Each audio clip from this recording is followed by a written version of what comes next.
এই মেয়েটার নাম হলো নূপুর।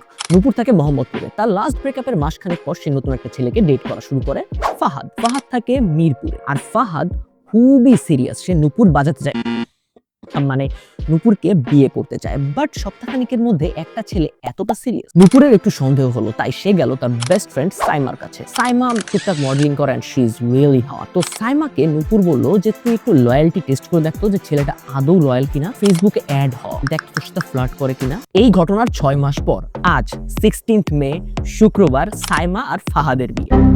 মানে এরকম লয়াল ফ্রেন্ড কয়জনের থাকে বলেন? মানে সে বলছিল লয়্যালটি টেস্ট করতে, রাইট? তো সাইমা এই জিনিসটাকে এতটা সিরিয়াসলি নিচ্ছে যে সে এখন বিয়ে করবে, বিয়ে করে বিয়ের পরও ফাহাদ লয়াল থাকে কিনা এইটা সে নূপুরকে রিপোর্ট করবে। সো এরকম একটা লয়াল ফ্রেন্ড যেন সবার থাকে। এনিওয়েজ, আপনার লাইফে যদি এরকম কোনো ইন্টারেস্টিং ঘটনা থাকে, DM me on Instagram. And most interestingly, Nupur যখন আমাকে এই ঘটনাটা বলছে ইনস্টাগ্রামে, সে তার একটা সেলফি আমাকে পাঠাইছে। সে আজ সাইমা এবং ফাহাদের বিয়েতে যাচ্ছে। বাহ দিদি, বাহ।